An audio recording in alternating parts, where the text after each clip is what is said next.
Assalamualaikum, halo Tribuners, apa kabar? Balik lagi di program yang menghadirkan wanita menginspirasi di Lampung, Smart Woman. Nah Tribuners, Smart Woman hari ini saya sudah menghadirkan owner dari Studio 8, Mbak Mona Monica Andriani. Halo Mbak. Halo, Halo, apa kabar Mbak? alhamdulillah baik. Iya, lagi di mana nih Mbak? Di rumah. Oh di rumah, nggak ke studio Mbak? Tadi enggak sih hari ini aku off. Heeh. Iya, Mm-mm. makasih ya Mbak ya udah ada waktu. Padahal pertama kali kita ketemu ini. Oh iya ya, sama-sama. Iya betul. Iya, Mbak Mon, Mbak Mona ini Hmm. kan aku lihat kemarin di biofilnya itu tuh lulusan S1 Sastra Inggris ya. Mm-mm. Iya, nah itu gimana ceritanya sih Mbak ini awalnya itu Mbak itu lulusan S1 Sastra Inggris terus lompat ke olahraga. Apa berawal dari hobi dulu Mbak? Kalau itu mah emang kalau sastra Inggris emang kebetulan emang sukanya di situ ya, bidang akademisnya. Terus emang suka olahraga juga, jadi memang nggak ada hubungannya sih. Kalau olahraga emang hobi dari dulu gitu. Terus apa namanya, kalau sastra Inggris juga emang emang suka bahasa Inggris, terus suka sastranya ya gitu deh. Kalau olahraga emang udah jadi lifestyle ya, udah jadi Mm-mm. bagian hidup juga udah lama. Mm-mm. Iya, Mbak mulai benar-benar serius menekuni olahraga itu tuh dari tahun berapa Mbak? Eh, Kalau emang konstan olahraga tuh mungkin sekitar dari tahun 2016 itu yang memang olahraga terus nggak ada jeda, memang jadi rutin akhirnya sampai sekarang. Kalau dulu kan olahraganya nggak begitu serius ya, kalau sekarang tuh benar-benar serius. Awalnya 2016 tuh saya lari, suka lari, jadi lari rutin, jogging-jogging gitu, ikut komunitas juga rutin. Terus setelah itu sekitar 2018 2019 udah mulai rajin ikut olahraga lain kayak zumba, yoga, terus akhirnya ikut Strong Nation. Ikut Strong Nation. Ikut Strong Nation juga suka banget, ternyata cocok. Akhirnya eh, ngejalanin itu deh, lebih serius di Strong Nation sekarang. Yang lain udah nggak begitu rutin, cuma untuk selingan aja, tapi masih dijalanin gitu. Mm-mm. Iya. Nah Mbak, ini kalau Strong Nation ini nih aku lihat itu masih termasuk jarang ya di Lampung ya. Masih jarang lah yang itu tempat yang menyediakan olahraga untuk Strong Nation. Nah mungkin Mbak bisa ngasih tahu nih Mbak ke orang-orang ini Strong Nation itu sebenarnya olahraga seperti apa gitu Mbak? Strong Nation itu dia termasuk HIIT ya, High Intensity Interval Training. Jadi memang dia high impact, terus intervalnya sedikit, terus juga ada kardionya. Jadi cardio HIIT, dia lebih ke cardio HIIT ya. High impact, ada loncat, ada push up, ada plank, semua ada di situ. Jadi untuk melangsingkan pembentukan otot bisa di Strong Nation. Mm-mm. Oh ya. Apa manfaat dari Strong Nation itu yang akhirnya Mbak memilih untuk menekuni Strong Nation ini Mbak? Iya, jadi memang enggak sih. Aku tuh memang suka olahraga. Terus apa namanya? Emang kayak lari itu dulu suka banget gitu loh. Sampai bertahun-tahun ikut lari, ikut race di mana-mana. Jadi ngerasa cocok gitu sama lari. Mm-mm. Terus nyoba olahraga lain kayak zumba, kayak yoga. Suka, tapi belum klik gitu loh, nggak klik banget, nggak ada keinginan untuk memperdalam. Nah, begitu ketemu Strong Nation, aku ngerasa, nah ini nih, ini olahraga gue banget. Olahraga itu kan cocok-cocokan, ada yang kita enjoy, ada yang enggak. Nah, aku enjoy banget di Strong Nation ini, makanya begitu ikut sekali, ketagihan ikut terus, sampai akhirnya memutuskan untuk menjadi instructor, gitu. Dan ternyata juga manfaatnya banyak banget di sini, lebih lebih dapat aja gitu semuanya buat aku ya. Mm-mm. Iya. siapa sih Mbak yang memperkenalkan atau Mbak tahu dari mana sih olahraga Strong Nation ini Mbak? Strong Nation-nya aku tahu waktu itu pertama di Bali. Waktu aku masih tinggal di Bali, terus studio tempat aku Zumba, tempat aku yoga, itu ada buka kelas Strong Nation juga. Ikutan akhirnya. Ikutan nyoba, langsung suka. Nah pas pulang ke Lampung, aku terusin, aku cari instruktur di sini di Lampung siapa sih gitu. Akhirnya ketemu partner aku sekarang. Nah, habis itu baru deh, udah rajin latihan, baru aku ngambil license untuk jadi instruktur. Iya. Nah, berapa lama Mbak? Berapa lama itu waktu yang Mbak butuhkan sampai Mbak benar-benar apa ya bisa gitu Strong Nation dan akhirnya Mbak jadi instruktur gitu? Itu berapa latihan yang Mbak jalani itu? Latihannya aku tuh sekitar beberapa bulan gitu ya. Kalau nggak salah aku Februari awal ikut, terus bulan Mei aku ambil instruktur. Jadi sebenarnya jadi instruktur Strong Nation tuh sebenarnya gerakan-gerakan di dalamnya itu adalah gerakan-gerakan HIIT yang memang umum sih, seperti yang dilakuin di tempat-tempat gym gitu loh. Cuma ini kelebihannya dia pakai musik dan musiknya itu yang harus disinkronin sama gerakan gitu. Itu aja bedanya. Jadi sebenarnya kalau dibilang asing banget sih enggak sama Strong Nation ini, karena gerakannya tuh gerakan umum, gerakan awam gitu yang di tempat-tempat gym orang suka lakuin. Tapi tanpa beban kalau Strong Nation, cuma pakai bebannya berat badan sendiri, jadi pakai body weight gitu. Iya. Aku pertama kali ngeliat Strong Nation tuh bayangan aku ini nih mirip bela diri. Oh iya betul. Memang ada unsur-unsur fighting elements di dalamnya. Karena memang yang foundernya itu memang atlet karate. Jadinya ada gerakan-gerakan karate di dalamnya. Itu. Iya. Nah, setelah Mbak bisa Strong Nation tuh terus akhirnya Mbak memutuskan untuk jadi instruktur ya Mbak ya? Ya, emang jadi instruktur, tadinya sih nggak ada niat mau ngajar, mau punya kelas gitu, nggak. Awalnya cuma karena suka pengen belajar sendiri aja gitu, pengen dapat ilmunya sendiri, jadi nggak harus manggil-manggil instruktur lain untuk ngajarin gitu, jadi pengen dapat ilmunya aja sendiri. Sampai akhirnya, tiba-tiba teman-teman pada pengen ikutan gitu loh. Akhirnya ngajarinnya dari teman-temannya dulu, teman-teman sekitaran, circle kita sendiri, baru akhirnya berkembang ke orang-orang yang kita nggak kenal akhirnya gitu. Oh, jadi ini semacam promosi dari mulut ke mulut gitu ya Mbak ya? Iya betul. Jadi awalnya tuh memang aku cuma ngajar beberapa orang ya, sekitar 5 atau 6 orang. Itu pun teman dekat sendiri, memang yang circle sendiri aja. Terus karena kita sering posting di medsos, di Instagram gitu-gitu, atau di WA story, orang-orang jadi penasaran gitu, ini olahraga apa sih kok kayaknya baru gitu ya, kok kayaknya asing gitu olahraganya, tapi ngelihatnya seru. Nah, mulai dari mulut ke mulut pada ikut gitu. Akhirnya sampai sekarang jadi banyak yang ikutan tuh, udah banyak. Dari tahun berapa Mbak sudah mulai jadi instruktur Strong Nation ini Mbak? Baru 1 tahun, kalau aku baru setahun kemarin, baru tahun 2020.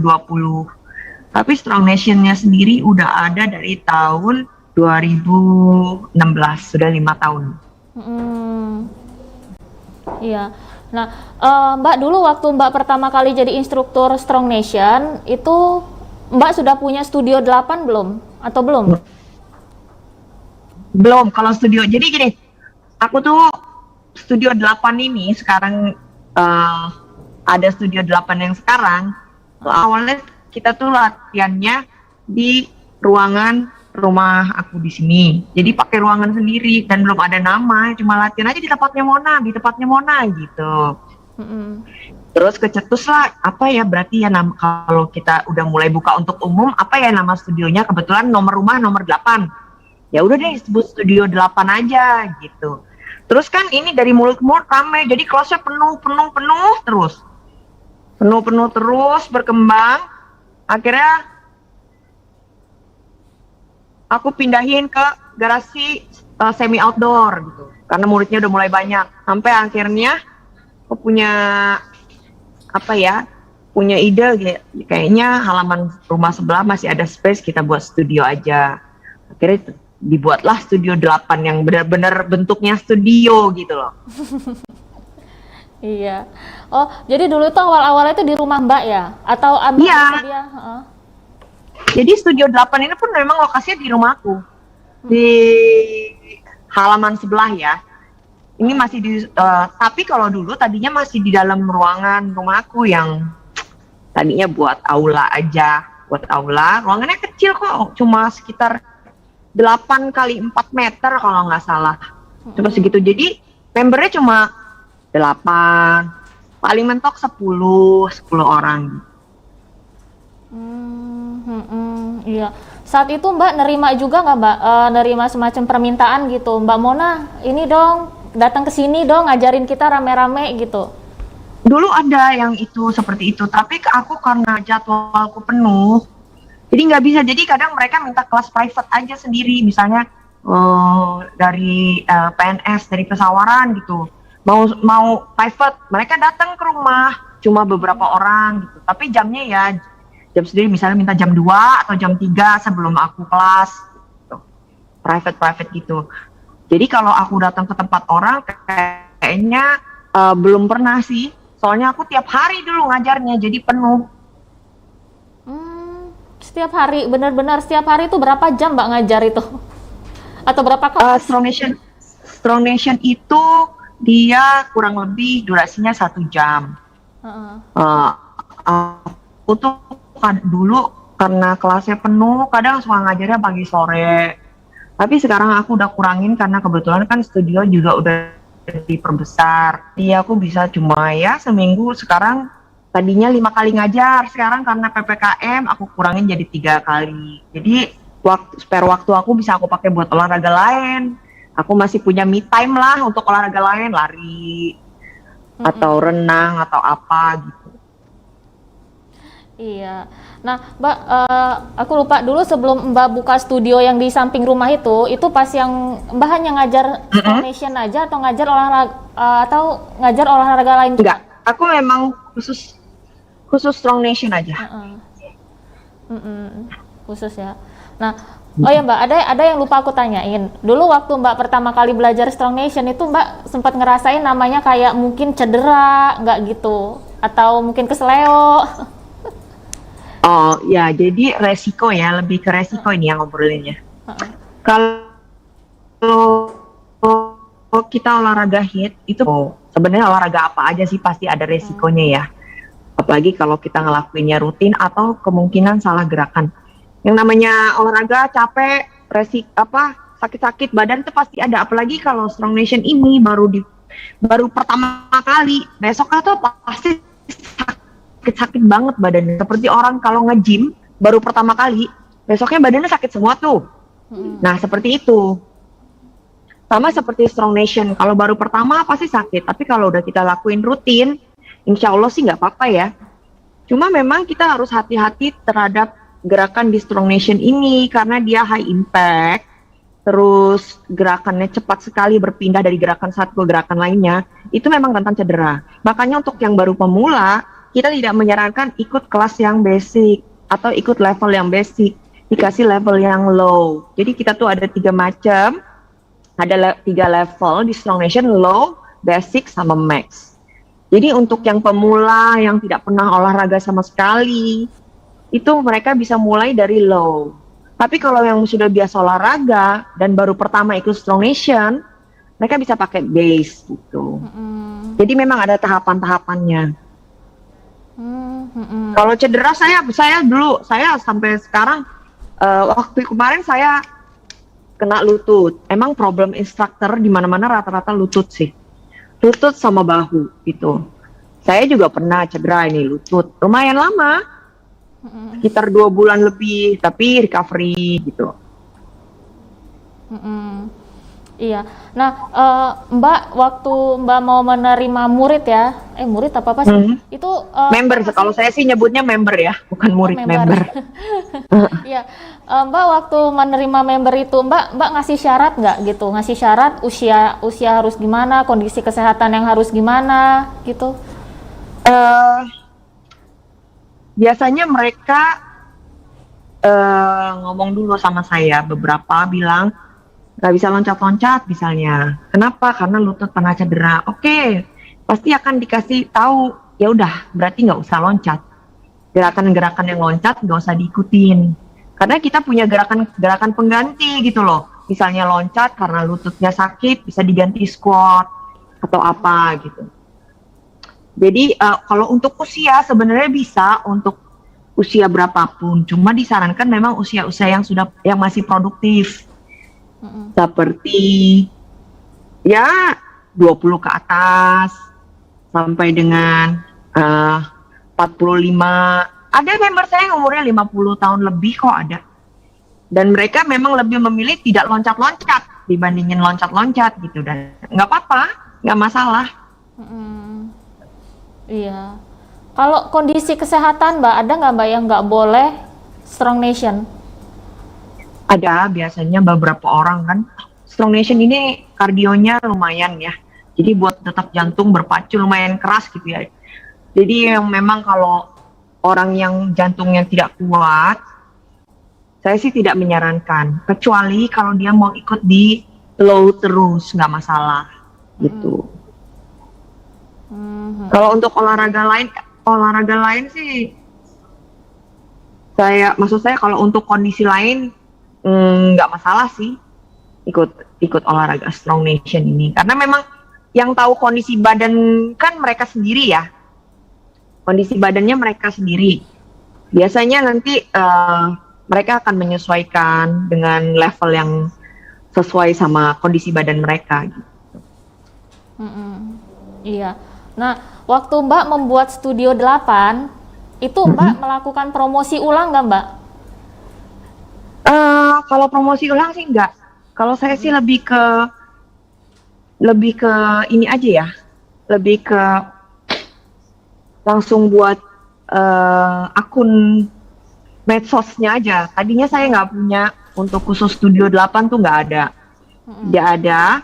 Jadi saya pakai akun pribadi dan itu pun saya cuma posting video-video kita lagi olahraga aja.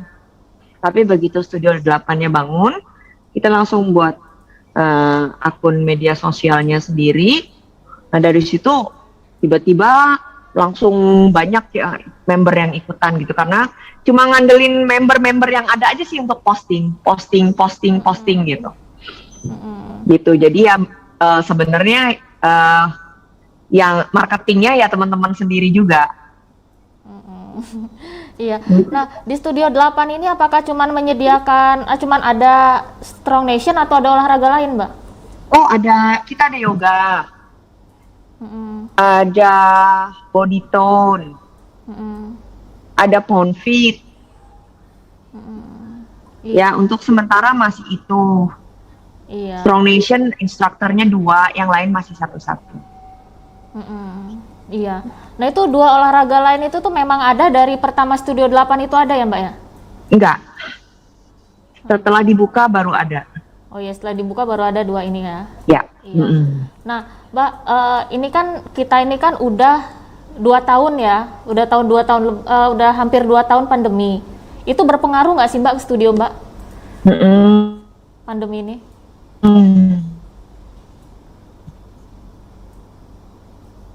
Halo Mbak? Wah, macet. Justru saya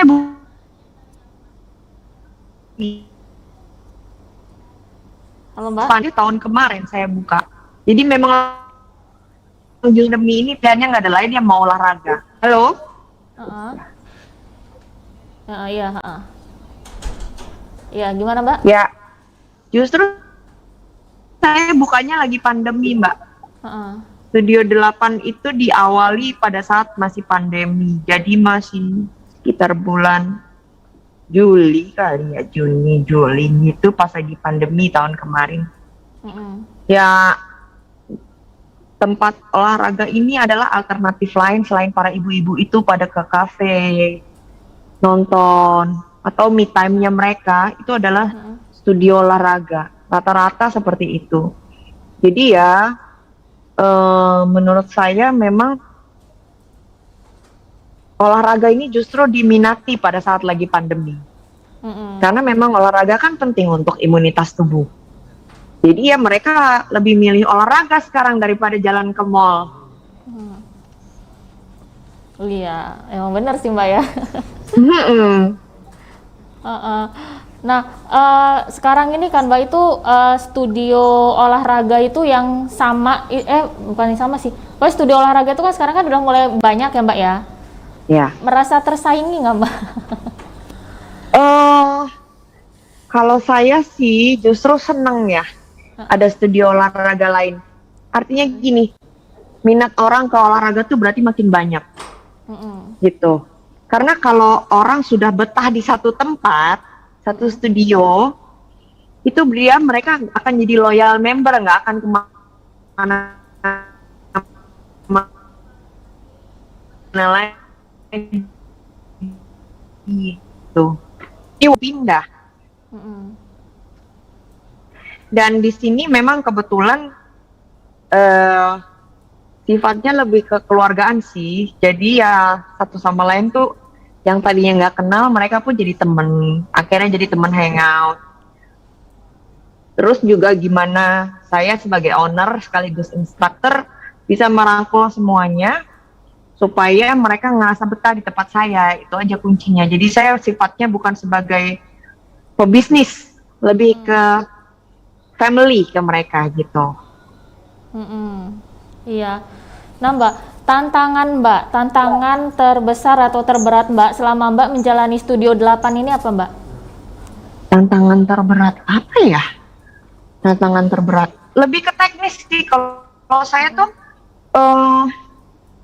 lebih ke teknis saja kalau ngejalanin studio ini. Misalnya tahu-tahu mati lampu, nah itu.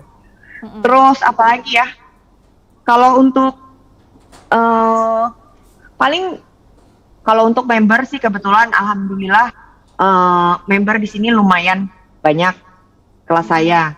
Paling tantangan terberat saya adalah mencari member untuk cabang olahraga yang lain.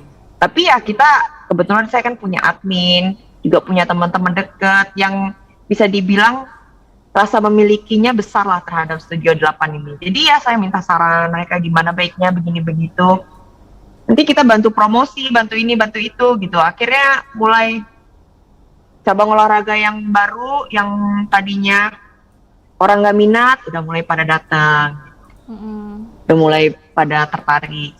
Kalau tantangan terberat sih, alhamdulillah menurut saya belum terlalu berat sih. Paling gangguan ini aja ya, eksternal aja dari tetangga karena suara berisik itu aja sih paling. Oh ya, karena musik kekencengan ya? Iya, suara musik kekencengan gitu-gitu deh, paling gitu aja. Iya. Nah, Mbak, kedepannya itu gimana rencana Mbak untuk mengembangkan Studio 8 ini? Apa mau buka studio yang baru atau mau membuka kelas olahraga yang baru? Kalau mau ngembangin bisnis sih sudah ada ya, maksudnya di kepala tuh udah ada kita mau apa, misalnya saya mau buka cabang olahraga baru atau mau expand gedungnya atau gimana gitu sudah ada di kepala. Tapi pelan-pelan, ini kan Studio 8 juga umurnya masih bayi ya. Kalau yang besar ini baru buka Januari kemarin, awal Januari, jadi masih hitungan beberapa bulan. Saya mau settlein dulu semuanya, maksudnya dari segi manajemen, terus dari segi administrasi, semua saya mau settlein dulu semua, baru nanti saya memikirkan untuk expand gitu. Nah, tips dari Mbak gimana nih Mbak untuk mereka yang pengen buat studio seperti Mbak ini? Apa ya tipsnya ya?